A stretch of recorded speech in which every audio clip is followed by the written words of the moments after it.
מהדורת השטח של צנונית ונצח! ברוכים הבאים לטקס גיבור ישראל! איזה מתח צנונית! איזה מתח נצח! והמועמדים בקטגוריית גיבורי ישראל הם... סליחה, צנונית, את על עקבים? אבל את גבוהה ממני! זה לא נראה טוב כשאת על עקבים, אני נראה פחות... גבר! נצח, זה טקס גיבורי ישראל, לא גברי ישראל? קבל את העובדה שאתה נמוך מהמהממת שלידך ותן לי להמשיך?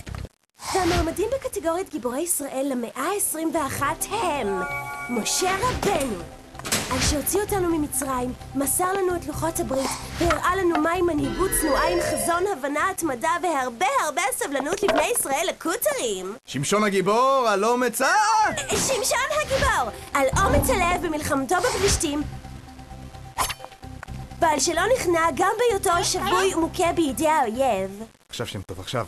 חלוצי העלייה השנייה, על שהקדישו את חייהם לבניית היישוב. באמת נצח, אתה כזה עז מצח! חלוצי העלייה השנייה, על שהקדישו את חייהם לבניית הארץ, להפרחת השממה ולעבודת האדמה, התמודדו עם עבודה קשה, רעב ומחלות, וסבלו את היתושים המעצבנים האלה. עולי אתיופיה, על שעמדו בגבורה במסע ארוך במדבר, ולמרות הפחד, השודדים, המחלות והרעב, עשו הכל כדי להגשים את חלומם ולעלות לירושלים.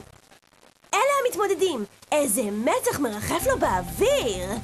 נצח? כן. אתה בסדר? כן.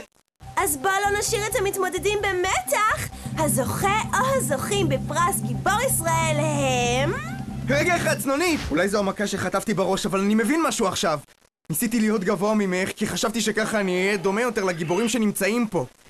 אבל גיבור אמיתי לא נמדד במה שחושבים עליו אחרים. גיבור אמיתי נמדד בהתמודדות שלו עם עצמו. אוי, נצח, אתה חמוד רצח.